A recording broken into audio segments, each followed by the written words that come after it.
and welcome to a brand new CornNation Overreaction show. I'm your host, Greg Mahochko, and joining me is my good friend, longtime broadcast buddy, and of course, fellow Nebraska fan, Haas Reuter. Haas, before we get into the action from just a couple of days ago, I just want to get out there. I'm so pumped to see you this weekend when Colorado Buffaloes aren't the only big boys coming to town. As old GM is invading Lincoln myself, and I'm so excited to sit down with you and have dinner Friday night and all the CornNation festivities, and of course some Husker football on Saturday evening, buddy. It's gonna be a great weekend. It's gonna be a fantastic weekend. Like, I can't wait to hit fast. Like, I wish I could hit fast forward today and end up on Saturday morning. And my week, it's a good week. You know, Monday off for Labor Day. Got to work Tuesday, Wednesday, first half of Thursday. I'm going down to Kansas City for the Chiefs-Ravens game, and then coming back that night. I have Friday off all day, you know, and then so it's not a bad week, but I'm just like, I just want to get to kickoff against the biggest frauds in college football. But beyond that, I want to sit down. I want to break bread with the skipper, Greg Mahochko. And then I want to go see Mr. CornNation himself again for the first time since 2017, John Johnson at the CornNation meetup. We're gonna it's going to be a good time. Hopefully, you know, meet some of the Chatterfields out there, the filthy animals, as we were calling them for the Overreaction show. And, yeah, it should be a good time. We are. I'm looking forward to it. You know how sometimes you just was it the old Southwest commercials? Want to get away. That's, you know, I've had this date marked on my calendar. I think you and I started talking about it in the spring.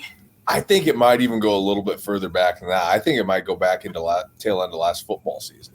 Well, we knew, and for those of you who don't know, I always say this may be the first time you've checked into a CornNation video, but this Saturday will be my first Nebraska Cornhusker football game inside Memorial Stadium. I've seen a handful of them in Champaign because I live in Illinois. I've seen one unfortunate game, 2012 in Pasadena, Nebraska UCLA regular season non-conference game. So this will be my first trip to Lincoln for a Nebraska football game, and what a game! I mean, we'll get to it later on in this episode, but what a game to. I guess we'll use that particular vernacular, break that particular cherry. Yeah, you know, and, you know, it might be only one home game that you've been to after this Saturday, but that'll only be 2 less than the number of toes that Dion has. It's, you know what? It's never too early to start making a toe joke. But we are not here yet to talk about Nebraska, Colorado. What we are here is to talk about Nebraska versus the University of Texas, El Paso, a.k.a. UTEP, the Miners. We're here in Lincoln here just this past weekend. We're recording this a little later than usual, but that's because of the holiday and things like that. So we are recording this on Labor Day. This episode will actually drop to the members as soon as I get done producing it and uploading it tonight. But to you regular folk, you'll get it early evening Tuesday before Andy Ketterson has his football show. Of course, I think John Johnston's live right now on the YouTube channel, so that's why we're not live ourselves. But so Nebraska v. UTEP, and I don't even know if I want to call it a shaky start, but let's just get right into it because Nebraska beat UTEP 40-7, and we'll break it down. Obviously, Nebraska had the opening kickoff. They went down the field. It took a lot of time. There were some penalties. There was a 2nd and 30 at one point. There were moments in this game that I think would have broken maybe not moments in this game, moments in that first half that would have broken past Nebraska teams. But this Nebraska team is not those Nebraska teams. This Nebraska team overcame 2nd and 30. I know, as we'll get into it, Dylan Raiola finds, I believe, Isaiah Neyor going it was either that or it was the Jahmal Banks pass for the 20-yard gain, and then on 3rd and 9, 3rd and 10, something like that, they converted. Anyway, went down to score, Dante Dowdell. But the penalties on that first drive were unfortunate, but were overcome. Then you had the fumble, which, I mean, it was unfortunate, but it turned into a safety a couple plays later, and then 7 more points right after that. So not the worst first game of the season for the old boys in Scarlet and Cream. Not at all. And one of the things that I found really encouraging was or even accounting for, 2nd and 30, some penalties that turn into that, or, like the hit on the opening kickoff that Carter Nelson got flagged for. Those things are effort penalties. You can live with effort penalties. Right. You have false starts, legal procedures, stuff like that. That's not having enough guys on the line of scrimmage. That's where it's like you can't live with those things, because that's just 100% purely mental.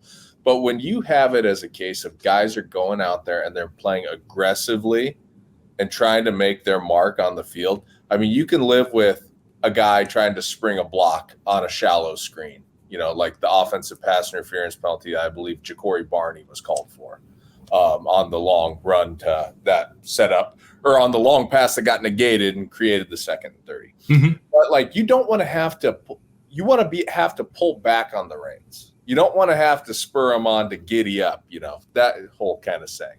So it's one of those things where I really like a lot of the things we saw. And that goes beyond even just the obvious, the elephant in the room of Dylan Raiola's. Mm-hmm. It could have been anybody at quarterback. Let's just, it's a nameless, faceless quarterback in there. Let's say that. I saw enough from the offensive line and the running game to be really encouraged as well, and really feel like this is the year that we're going to have a complementary nature on offensive sorts. People always want to talk about you run to set up the pass. This in today's college football, it's more you pass to set up the run. And I think that when we have those opportunities to really run the football, we're going to do so effectively. I do want to talk. You mentioned that opening kickoff penalty, and it was, offsetting penalties, and they were kicked it. But I thought at the time, I said, going to get however what was the actual flag that they threw on Nebraska, on Carter? Oh, it was an illegal blindside hit. Okay. That even sets up more so what I'm going to say. What a way to set a tone. Exactly. I mean, it may be run down there and run through somebody's face. Oh, that's if we did that every game, I'd be all right with that. I don't care. I think before we get into the nitty gritty details, just from the 30,000 foot view of what we saw on Saturday, I've said this before, this is the best looking roster we've had since 2009 or 2010. It's deep. We have playmakers. I think right now, by somebody's last count, I saw this on a message board, there are only 11 active former Huskers in the NFL right now. That's the lowest it's ever been. Wow. Usually it's in the 30s. So it's kind of a testament to where we've been. Lack of development that's taken place here. We're just not getting guys NFL ready. I think that probably within the next 3 to 5 years, I think you'll see that number significantly increase of guys, former Huskers in the NFL. And it kind of reminds me of that 2009, 2010 era where we put a ton of dudes in the NFL and then we fell off because we didn't, really see the value in recruiting that his predecessor did and leaving the cupboards really stocked. And so I think you're going to see that, and I think you're going to see guys develop as the year goes on. I think you already saw a lot of development occur just from last season to game 1 of this season. It's going to be exciting. I'm not saying national championship, but I think that it's by the end of the season, it's going to be a product that we're really pleased with. I do want to touch on that because I was last couple of weeks I've been trying to get to all the chasing threes, and I accidentally played one from June when I thought I was playing one from the most recent one from last week. But they had some of the seniors, some of the guys who are probably primed for next level. Ty Robinson, Nash. I know Giff was there. A few others. They were in just a meeting, and I want to say it was in Kansas City or something, with someone who was talking about the business of the next level and hey, you're going to get this contract, but here, hold on, taxes, agents, all this other stuff. And it just seemed like that was maybe all the programs are doing that, or at least a lot of the top programs are doing that. But I just never. We always talk just in the real world. They're like, oh man, it'd be really great if high school was teaching, like how to balance a checkbook, how to, the importance of credit cards and paying them off every month, or in my world, say what you want, but hey, you know what, life insurance is kind of important, that type of thing. And so it's just nice to see that they were focusing on that, and I think that Chasing 3 program did a lot of good of focusing on not just the practices and the scrimmages, but a lot of the off the field stuff, from the bonding to the training table to the technology that's going in this season. I didn't know what to expect. I don't know how many other universities or football programs have their own YouTube documentary series like that. It's just really next level stuff. It's Nebraska's version of Hard Knocks. Yeah. I think honestly, I kind of gotten a little tired out on Hard Knocks in recent years, and it's kind of refreshing to see it at the college level. Everything that goes into it at the college level. So that's been really cool. But I think that preparation is what's going to set Nebraska apart as the wins on the field start to take care of themselves, like we hope they do.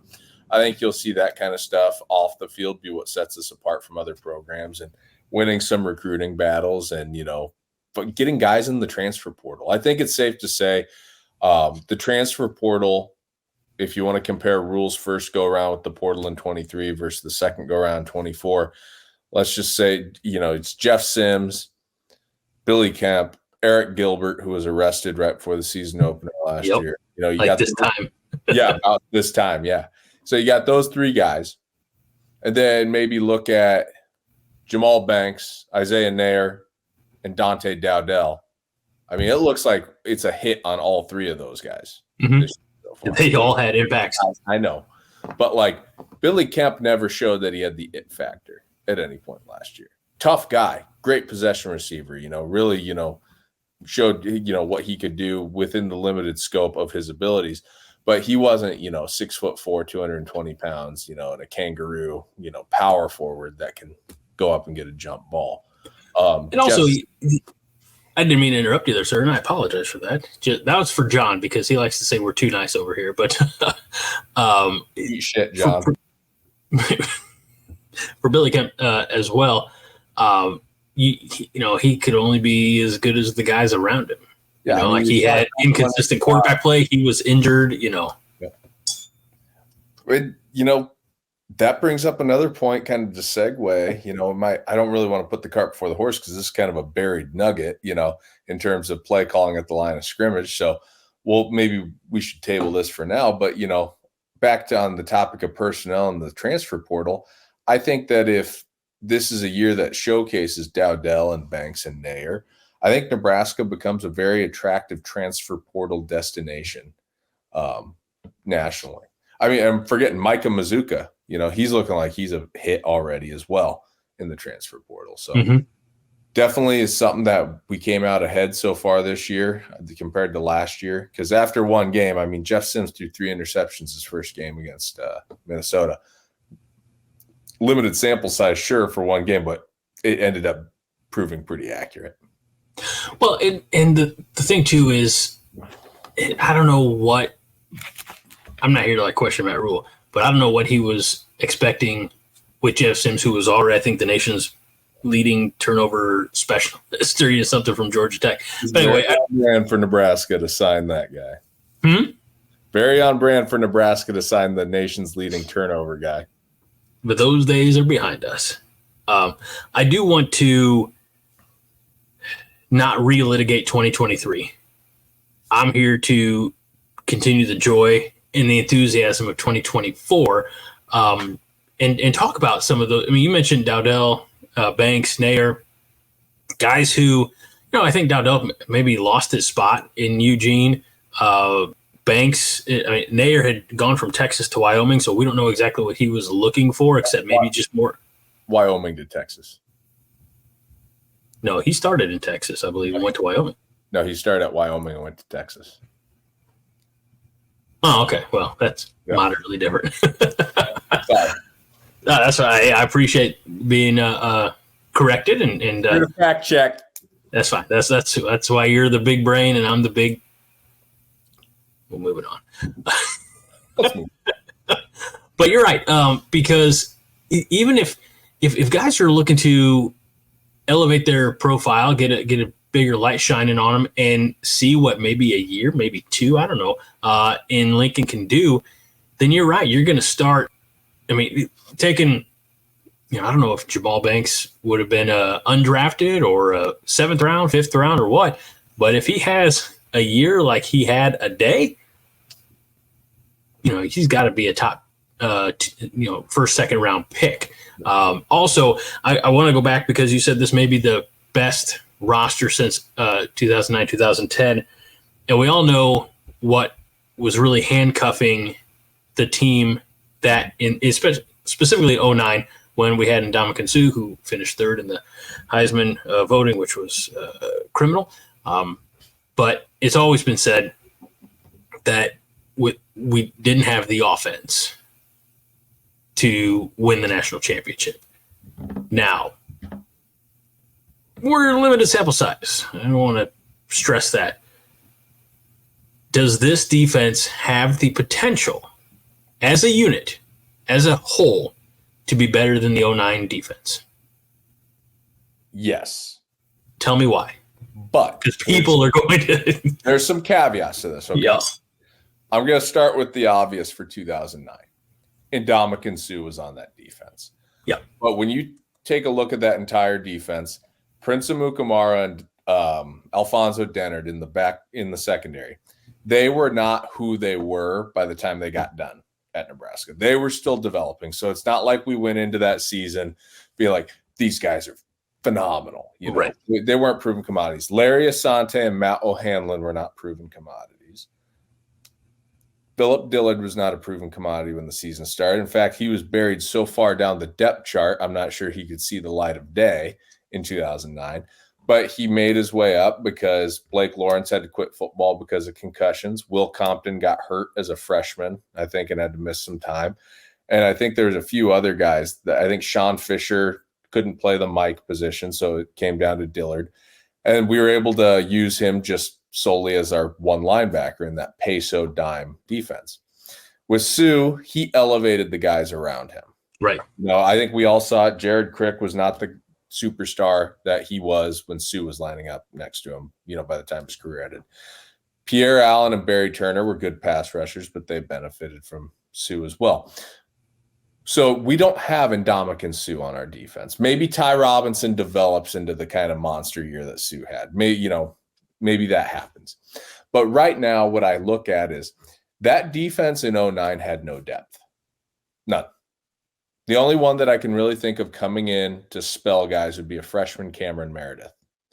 And so when you look at this defense compared to the 2009 defense, the athleticism at every spot is there, except with the exception of, we don't have an Ndamukong Suh, but we do have two very good elite defensive tackles in Nash Hutmacher and Ty Robinson.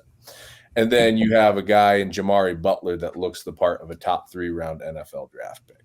You got guys like Cameron Lenhart and James Williams, Briley Van Poppel. I mean, the list goes on and on. I mean, we are so deep along the defensive front seven that we can rotate guys in, and you don't see a big drop off based on who's in the game. I mean, if it's 4th and inches or 4th and goal from the 1 and Iowa's down 4 and they need to score a touchdown against us, to beat us. Yeah, I want Ty Robinson and Nash Hutmacher in the game. Mm-hmm.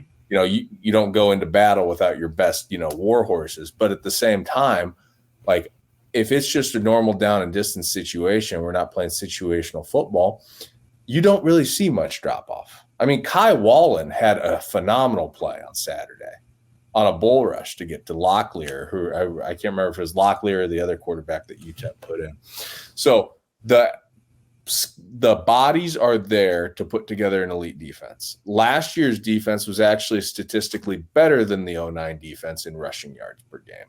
And we're playing in a much more rush-heavy conference than we were back in 2009. On top of that, I think that Tony White's defense is much more adaptable to modern college football spread offenses than Pelini's defense. The testament to that 09 defense is we were able to stop the run playing dime defense the entire game. We were able to get pressure just with our front four. So when you look at our defense now, we're going to line up in all sorts of things. The 3-3-5 is constantly morphing and shifting into different fronts. The way it's what it needs to be on the situation. Exactly. The way you line up, depends on the offense's formations and personnel, and then you're going to slant and stunt into different fits post snap. So with Tony White, being able to game plan and being able to throw fresh bodies out there over and over and over again, I think that you're looking at it, I'm going to say just conservatively, a top 15 national defense again. I think that if with another year of development, though, you could be looking at a top 5 national defense because, they weren't starting over from scratch in spring ball and fall camp, installing from day one. Right. They had a lot of that install done from last year. They refreshed in the spring. Then they're able to refine it. You're probably going to see some different coverages start to get mixed in. We played very vanilla against UTEP. That's the biggest thing. Like we played cover 2 and cover 3 in the back end. Hartzog gets beat, as he's got to carry a receiver deep. And he wasn't even beat that badly, carrying that receiver deep on the UTEP touchdown, but he still got beat. But we didn't blitz a single time against UTEP. We got pressure with our front 3, front 4, depending on how we were fitting it. And so when you look at that, you're like, we didn't give anything away from to Colorado, because like offense, you go out there, you run your offense, teams can expect what you run, and they can get a pretty good idea on how you might extrapolate that out into different play calls. But defense, you don't want to tip your hand on, hey, we defend this formation this way. Because a good offensive coordinator is going to be like, all right, that's how we're going to do it. Yep. Well, what I do want to talk about, obviously, there's a lot of information in there. Sorry. No, you're great. But, you're great. You know that. But there's a lot to discuss about the UTEP game. Just and I don't know how much granular detail we want to get into, but some things I think need to be mentioned. For example, Nebraska outgained UTEP 507 yards to 205. Mm-hmm. Anytime you hold somebody to 205 in the modern game, you're doing something right. Regardless, part of that might be we ran 33 more plays than UTEP, 83 offensive plays. As far as keeping a defense rested, and I know, we were seeing second, third string guys. I think John or somebody after the game said, whoever's doing these guys saw action. There was a paragraph of guys who got in the game, and Matt Rhule was pleased to see that. The starters were pleased to see. That's not something that we've had in a while where you're going to the walk-ons essentially on the depth chart. So 83 offensive plays, and we know that Dylan and the rest of the number ones were done midway through the third quarter. But 50, I feel like, is a pretty, just to keep your defensive legs fresh, 50 opposition offensive plays is a pretty good number. And, the funny thing is that's about what you're going to see it might be on a little bit on the lower end, but you see Big Ten conference games where you're going to have about 50 to 60 plays. Right. And so it's the case, if we can be efficient like this offensively, meaning gaining first downs on first downs, or extending drives on third down, so we can just keep generating more plays for the offense. Obviously, you want to score in the least amount of plays as possible for utmost efficiency. When you're looking at, when you're looking at eliminating the potential for mistakes, but at the same time, we all know in the Big Ten Conference, you have to be able to grind out drives. And so I'm just going to say if we were to go play, I'm just going to throw a team out there, Purdue, and we rack up 83 offensive plays to their 50, that's going to be one big win in Ross-Ade Stadium. And so I like the way this team's built philosophically in addition to athletically. The offense really, it kind of defies categorization a little bit. It's not solely an NFL pro style offense. It's not solely a college spread offense. It's just kind of, an amalgamation of concepts that are streamlined together and it's coherent. It's not like Tim Beck's albatross, of Frankenstein offense where it's different concepts from different schools of thought. But this one, it builds upon itself. I think as the season goes on, if Husker fans really want to see it in action in the NFL, go watch the LA Rams.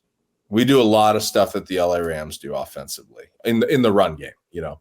I would also say that our run game is very much the San Francisco 49ers, which I talked about at length last year quite often.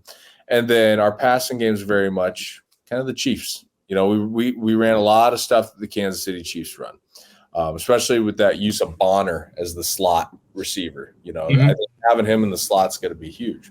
But I don't want to get too granular on the X's and O's because, X's and O's don't win football games. Athletes do, players do. And, I know we're going to talk about Raiola at some point, in the podcast, but just kind of going down from some of my notes throughout that I made when rewatching the game. Dante Dowdell is the back that we've been looking for since Amir Abdullah. I think you can see the explosiveness, you can see the speed, the strength, the way that he runs downhill behind his pads. Fumble was very unfortunate, but at the same time, I like the culture of accountability that Rule is really promoting within this program. I don't think it's something that's going to get him benched for Colorado. I think you'll see him back out there, but I think it was a good idea to, sit him down, especially when you have three other very capable backs. I kind of alluded to this a little bit earlier. Bonner reminds me of, not athletically, Sammy Watkins, but he reminds me of how the Chiefs use Sammy Watkins as a slot receiver, blocking, screens, catches over the middle, incorporating him into the run game a little bit. And then I was just going to say Turner Corcoran played a hell of a game at left tackle. That was that a concern for you? A little bit, because I think we've seen enough through 3 years that he hasn't really proven himself to be the best left tackle. He's more of a guard. If he makes it in the NFL, he'll definitely play guard rather than tackle. But he looked like he's improved a lot, which, again, we talked about this last week on the show with Jake. There's that element of, the offensive line's lacking depth in some places. There's the Teddy Prohaska injury. But at the same time, let's give Donovan Raiola the benefit of the doubt of getting this offensive line to develop in season.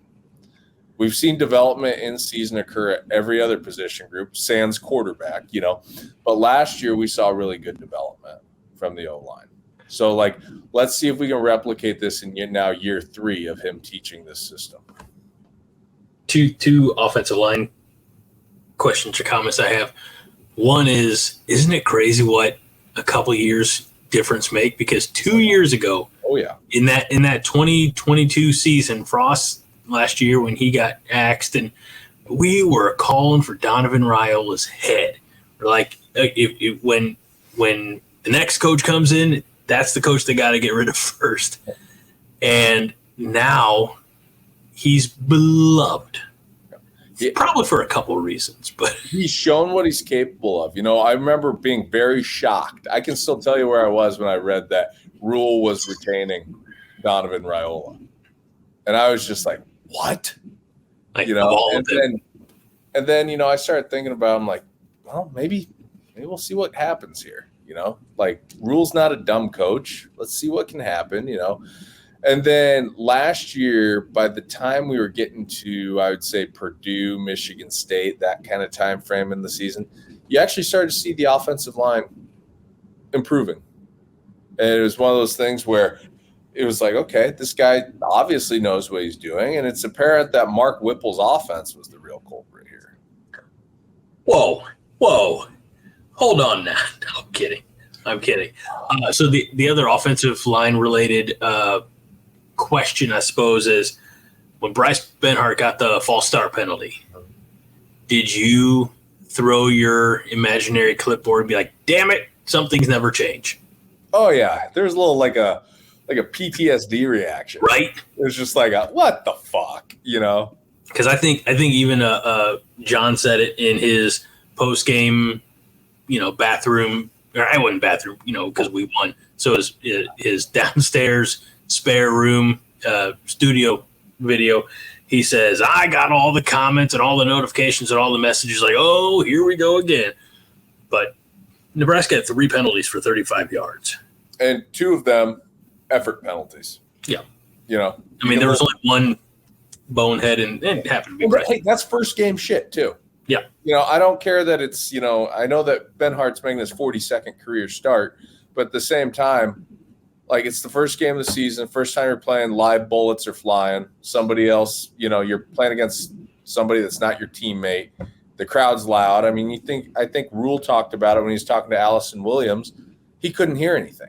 Right. And then UTEP couldn't hear anything in their headsets, when they kind of showed the audience what it sounded like. So that's just first game nerves. If this was game 11 against Wisconsin in a home game, yeah, it'd be like, oh, damn, something's really never changed, but at the same time, it's UTEP, and there's the cliche, you always improve the most from game 1 to game 2. Oh, wouldn't that be nice? Oh, God, yes. But I think before we get too much into Colorado. Mm-hmm. Well, I want to talk a little bit more about some of these stats, specifically the running game, because Nebraska had 223 rushing yards. They had 200, and I got to do math. I don't want to have to do math. They had 284 passing yards. But talk to me a little bit. We talked about Dante Dowdell. It was great to see a couple of injured Huskers back out there. Rahmir Johnson had 11 carries for 50 yards, had averaged 4.5 yards per carry. Gabe Ervin Jr. with 2 touchdowns on 6 carries.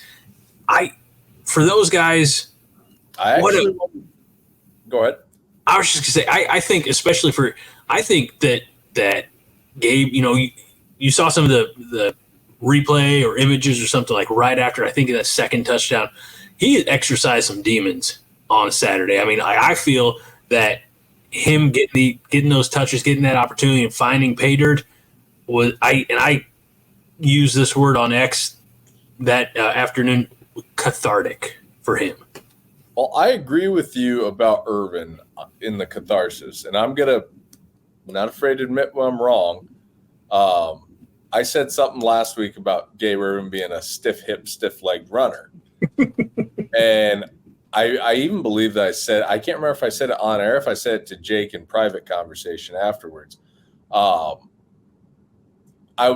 was the hope that he used that injury, the torn hip labral tear, to really rehab and, start to address some structural weaknesses, focus on flexibility. He looked so much more flexible this year. He looked like he actually, had some lateral movement. And so I'm really kind of excited to see what that could potentially mean, because I'm not going to be that guy who if Gabe Ervin had this great year, who's like, oh, he's not that good anyways, just because I want to be right. No, to hell with being right. You know what I want to do? I want to see us win. Yeah. Yeah. Been wrong before. I'll be wrong many more times in my life, when it comes to talking about Husker football. So that was great to see. I love the overall design of the run game. It's a legit Big Ten running game. Mm-hmm. And it's something where they're not having to fool around with, whole lot of lateral movement. They're just attacking upfield. You saw that on the 3rd down conversions and 3rd and 3 situations. Dowdell's run that he fumbled at the end of, that was an attitude run. And it's unfortunate that he fumbled at the end, but again, right. That's fixable. But yeah, as we talk about the 800-pound gorilla in the room, number 15. Let's do it. I mean, I'm just going to say I've watched a lot of college football. You don't see arm talent like that hardly ever. They stress. I mean, he was getting, not by Nebraska fans, obviously, but he walks in, he's got the haircut, he's got the little chin fuzz, he's got the glasses. 15. Yeah, and everybody's like, oh, and yeah, he has worked out with Mahomes' throwing coach, personal throwing coach. He wears 15 for Tim Tebow, which, that's been explained. But yeah, there are similarities. And when the announcers are pointing out the arm angle and that not quite sidearm, but instead of over the top, this is great for for the visual enjoyers. If you're just listening to this podcast like it's 2021, you're missing out. But he changed his arm angle. He made some throws under pressure. The long touchdown pass to Isaiah Neyor, he got hit on, and he's like, I just reacted when the crowd reacted. He didn't know what happened. But let's talk about some of those statistics, because we do love statistics. It's easy for me to say.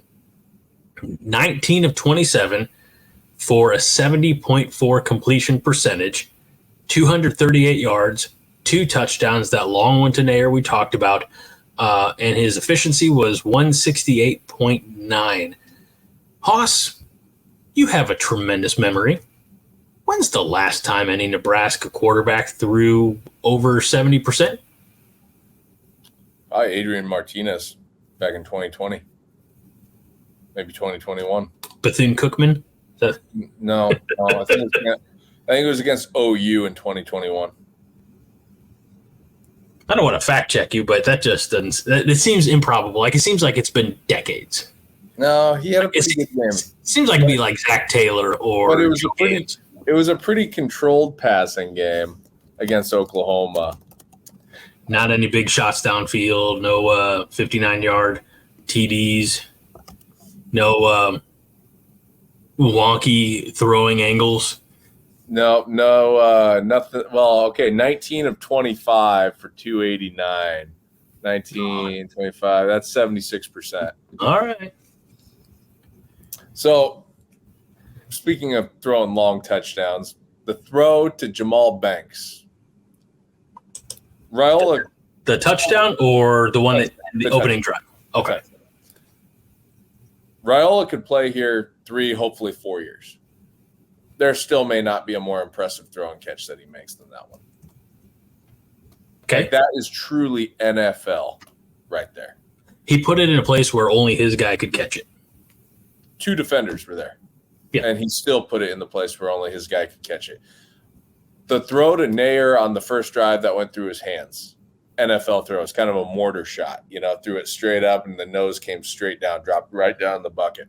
Unfortunate that it was not caught, But to borrow a phrase from our good friend of the program, Coach Prime, Dylan Raiola, he is him. Did he say that? No. He did the he is him thing last year about Travis Hunter. I just wanted to be kind of an asshole about. You know what me and DS have in common? You both have 3 toes? No, well, I have 3, but I have the other 7 too. I was going to say we share the same tailor, but that's about it. Oh, yeah, that's right. You told me about that. Not this. This is copycorn.com, just for all of you. when you look at what Raiola is capable of, you can tell that he understands the concept, every passing concept that's called. He understands what it's trying to do conceptually to the defense. Mm-hmm. The progressions are there. The adjustments are there. And I think as much as he's going to adjust routes at the line of scrimmage for receivers to take advantage of coverage and structure, the most impressive thing, and Rule talked about this, was Raiola checking into the run, checking out of the run, then checking back into the run to Emmett Smith on the long run that he almost busted for a touchdown. We have Super Bowl champion and Hall of Famer Emmett Smith on the team? Emmett Johnson. That's not what you said. I said Emmett Smith? Yeah. Okay, well, whatever. Okay. Okay, Greg. Fact checking me on that. That's the only way I can fact check you. Yeah. And if you don't believe me, come back to the 40-minute mark on the replay. Oh, I believe you. Right. But anyways, him checking in and out. So gets to the line of scrimmage. And basically what we're going to be looking at a lot this year is if they're in two high safeties, it's going to be a shorter passing game, or we're going to check into runs. If you see one high safety, like Rule talked about in the spring, we just want to run by people, get open deep. So when you get to the line of scrimmage, the first thing that Raiola is going to look at is the safeties. Is there two or is there one? So let's say in this case there's two safeties, which checked into a run. So that's the way it worked. But just hypothetically, to kind of give our listeners an idea what he's looking for at the line of scrimmages. So two safeties, it's going to be a run. Next thing he's going to do is he's going to look at the defensive front. And he's based on where the back is aligned to him, if it's in the shotgun, so left, right, he's going to look at where the nose guard is positioned or the A-gap defender. So if let's say there's an A-gap defender, a nose guard shaded on the shoulder of the center.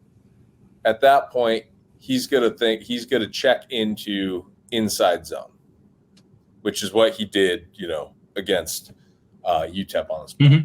But let's say that there's no A-gap defender there and you have an A-gap bubble to that side with a 3-technique defensive tackle. You might start thinking about checking into power, or you might check into duo. You might even see us check into a counter play at some point. So there's a couple different reads that are taking place when you're looking at getting to the line of scrimmage and seeing where people are aligned. But the ability to do that's really going to be huge because Big Ten defensive coordinators are really good at disguising stuff.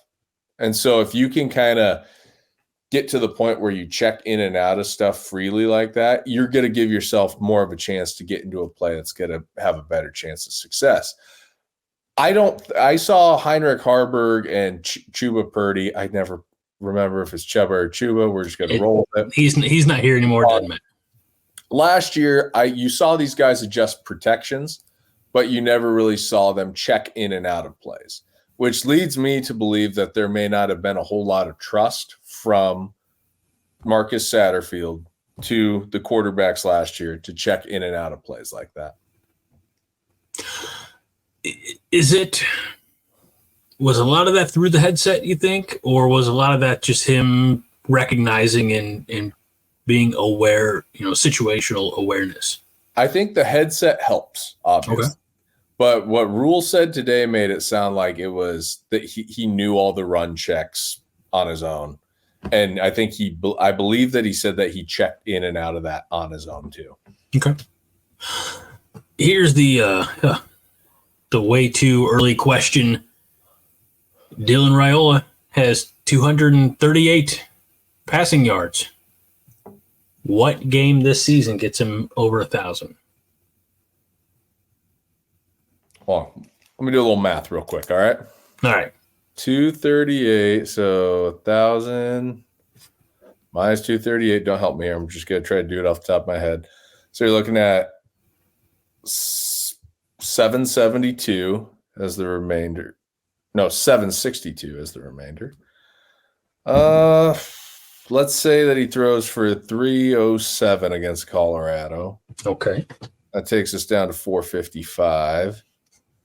And then let's say he throws just for another 250 against Northern Iowa. That takes it down to 205. Because he'll be out of there by the third quarter, beginning of fourth quarter. He should theoretically have it by the time Illinois or Purdue. Okay. End of Illinois, we'll say. Yeah, let's say end of Illinois. I think 205 is pretty doable. I think that'll be a 4-quarter game. I think that and this weekend will be as well. Yep. And we were talking earlier, Matt Rule said about UTEP, he said, he didn't want to embarrass them. They made sure a lot of the guys had the opportunity to play. They've been working hard in camp too, and the walk-ons, etc. He just wanted to make sure that everybody had the opportunity to take that memory, call their mom and dad or share it with them, talk to their girlfriend about however he phrased it. And he said more than once in that post-game presser, he's like, we didn't really want to embarrass them. Which I think if you're UTEP, you kind of get pissed off about, like a little bit, But as I was saying to you earlier, I hope he puts the pedal to the metal this Saturday night and just drives over the corpse of Colorado a million times. I love what he said in his press conference today. Okay, he said, "Crowd will be great. It'll be a real home field advantage." And then at the end of it, he goes, "Let's go back to being Nebraska nice on Sunday." It's good. Okay. Greg, you've never been to a game at Memorial Stadium. No. I will be 34 years old this November. Yes, sir. So I've been going to games since 2002. Okay. The first truly hostile crowd game I ever witnessed was 2006 Texas when none fumbled. But that crowd, one of the best crowds I've ever seen. Mm-hmm. 2008 Colorado, people always want to talk about Alex Henry's kick. That was loud at that moment, but that wasn't like a truly loud and hostile crowd all through the game. 2009 Oklahoma was loud start to finish, and there's a fair amount of vitriol, because I always hate when Oklahoma tries to do it was a mutual respect rivalry. No, it wasn't. Talk to anybody back in the day. They hated Oklahoma. Yeah. And then other than that, I was at 2015 Iowa, and that was a pretty nasty crowd.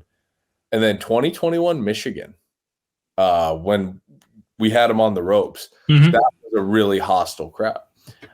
I don't think that any of those crowds will hold a candle to what we see on Saturday. I think it's going to be a downright nasty crowd. I bet somebody's going to hear, 76-year-old Esther from Gothenburg, Nebraska, drop an F-bomb in reference to Colorado. Did you see the video? I'm sure you did, of Will Compton, like his little pregame hype up video. Do you see a clip of that? I haven't yet. So there was just a fan who went to the game, and he filmed, got on video a portion of that. And I reached out to him on X and I said, "Hey man, can you email that to me? I'd love to use it in the show, and I'll make sure that I give you credit." He's like, "Yeah," so he's going to send that to me. But anyway, it's talking about on third down. He's like, "You don't sit on you better be off your ass," and things. But they bleep it out because family. And I just got to thinking, I'm like, I feel like the blue hairs probably wouldn't care for that. Have you seen the movie The Program? Yeah, but it's been, what year was it? Year of our Lord 2002. So when put the women and kids to bed and go out hunting for dinner. Mm-hmm. So that 2009 Oklahoma game was that kind of crowd. Okay. It was just, honest to God, that's a game and this is a game this Saturday where you probably shouldn't bring if you have kids, you probably shouldn't bring a kid any younger than 16. I do have children. They'll all be in Illinois. Yeah. I'm not talking to you. I'm talking in general. It's one of those things where it's it's kind of it's a mature audience, and then from there, it's when you look at Colorado this week, my brother-in-law has a saying that was passed down to him from his dad. And I don't mean this to be any disrespect towards any of our women listeners out there. But it's when it's Colorado week, you leave the women and children at home. You go to that was his way of instilling how important that game was, how hostile that game was. Obviously, my girlfriend's going to be at the game with me. So my own brother-in-law was like, "Oh, you broke that rule." And I'm like, "Oh, I don't believe in that rule." But that's just to underscore kind of. Wait, what'd you say? I said, I don't believe in that rule. No. Before that. I broke. You said but you said my girlfriend's going to be at the game. You said, Did you say your father-in-law? No, my brother-in-law's dad. Oh, okay. So It's like, are we jumping steps here? I didn't know. Jesus, Greg, you're losing it. Thought I'd at least get it saved the date or something. My brother-in-law's father. Okay. All right. I'm glad we clarified that. That was his saying. I don't believe you about the Emmett Johnson thing. Go back to 40 minutes. Trust me. It here. It's possible. But I wear the glasses because my vision's gone. My hearing's still okay. I'm so excited to break bread with you, as you said. I just like that phrase because that harkens back to millennia ago. So I'm excited to see you meet your girlfriend. Does it also include some liquid bread? Yeah. What'd you call that earlier? You call it barley pop. Barley pop. That's a new one, but I'm gonna take it with me. And don't worry, I've got your stuff. I've got the goods for you that I'll be bringing with me from. And you know what? I know he'll probably watch this later, but I got some special chips for Josh. Oh, they are St. Louis's own Red Hot Riplets. You want some Red Hot Riplets, Hoss? I'm not a big Red Hot chip guy. I don't like hot Cheetos. No. All right. It's like a hot barbecue. Okay, barbecue. Yeah, I'll try some. All right. Oh, yeah. I'll get some. Actually, I wish this was a live show right now. Okay. Because we could crowdsource to the listeners where we should break bread on Friday. We will. I can't really make it live all of a sudden, but we can definitely have some ideas after our Thursday Night 5-Heart podcast. Yep. You let me know what the ideas are, because I will be in Kansas City watching the older version of Dylan Raiola quarterback. Right. the Super Bowl MVP and regular season MVP probably. Hadn't Mahomes been MVP regular season? Twice. 2018 and 2022. Well, let's take just a quick recap from last week, because we did game predictions. Again, the final score, Nebraska UTEP, was 40-7, and you said it would be. Everybody obviously said Nebraska would win. You said 44-14. Jake, who has joined us last week and he'll join us again next week, said Nebraska 42-14. Minnie said 38-10, so she was a little high on their points, a little low on our points. I said, I don't know what the hell I was thinking, 48-21. I'm glad I was wrong because our defense. Tony White. You just don't believe in Tony White. Calm down. And John said 38-13. So I guess maybe I had more faith in Dylan Raiola. I don't know. But no complaints on how that opener went.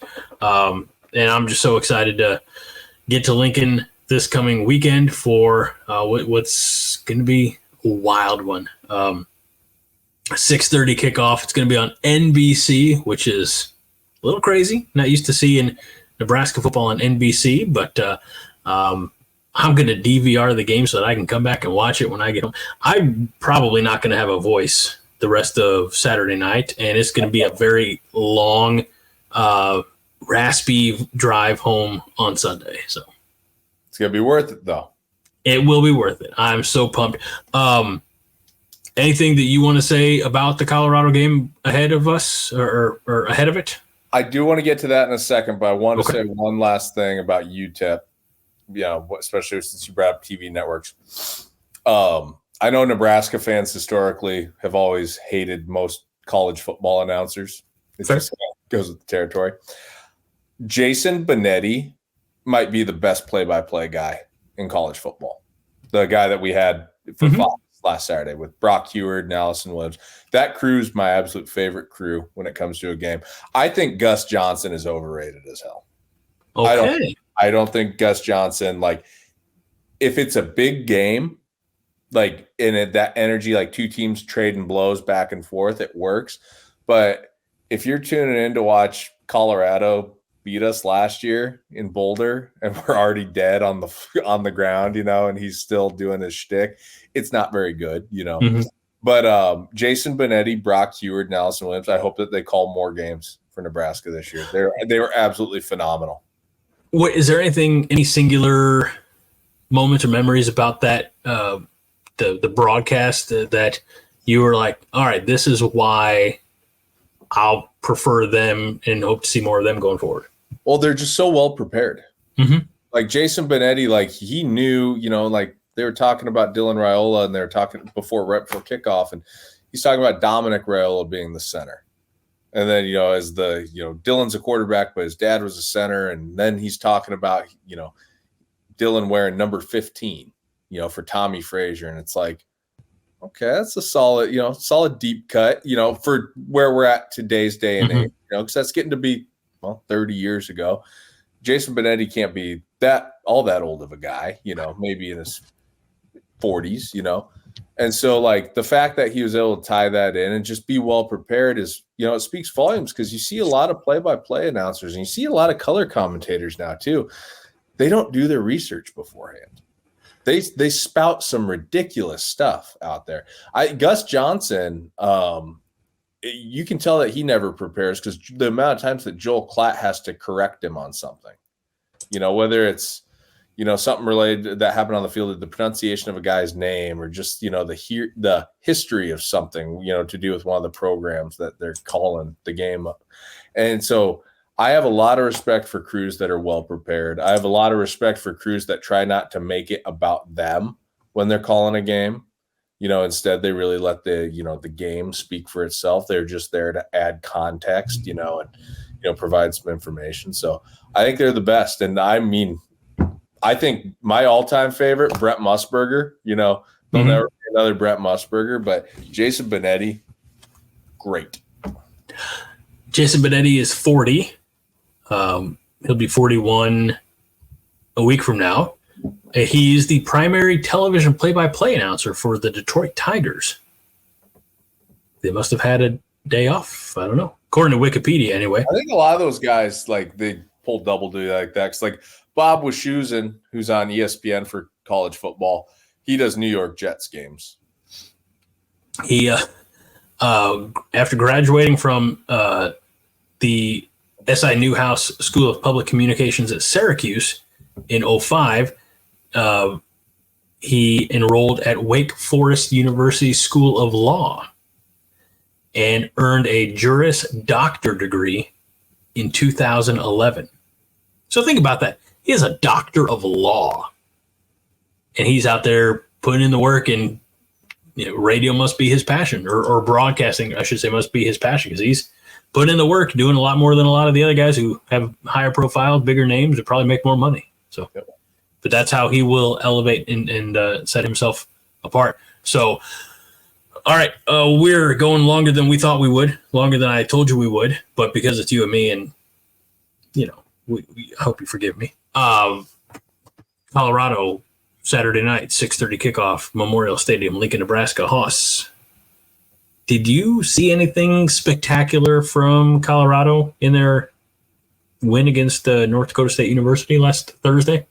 I did. I did. And I'm just utterly shocked that somebody can push off as a receiver for offensive pass interference. Yeah. Was that Hunter?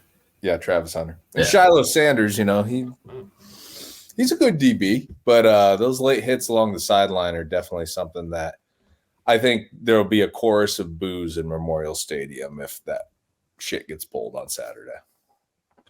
What about Shadir Sanders, the quarterback? The little bit that I saw, because again, we were doing our 5-part show Thursday night, extended some plays. I think this was right before halftime.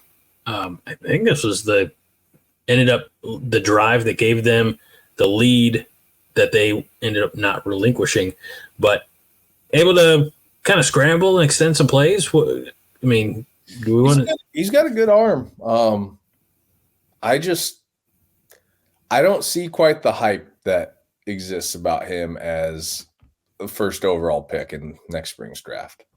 I think that he's talented, but at the same time, I just think that the way he quarterbacks in that offense may not be the most portable thing to the NFL. The question's going to be, I'm looking here. I apologize. Is he going to be drafted higher than his father? How high was his father drafted? That's what I'm looking right now. Come on now. 5th to the Falcons. Yeah, I bet like the Raiders draft him. Okay. By the way, the players that went before Sanders, Troy Aikman to the Cowboys, obviously. The Packers picked second. They picked offensive tackle Tony Mandarich from Michigan State. The Lions picked Barry Sanders. The Chiefs picked Derek Thomas, and then it was Deion Sanders. That's a pretty good run. Minus Tony Mandarich, he was a huge bust.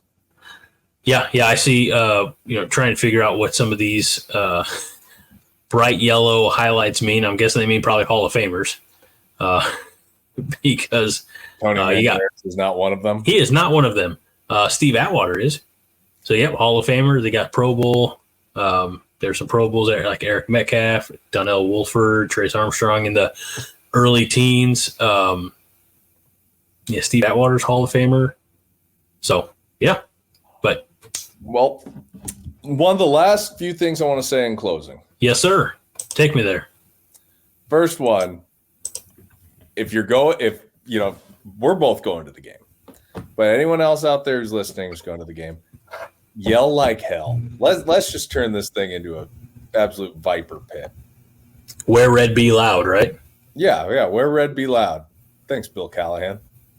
Oh, did I simplify too much? I'm sorry. No, that was Bill. I think that was something during the Callahan era.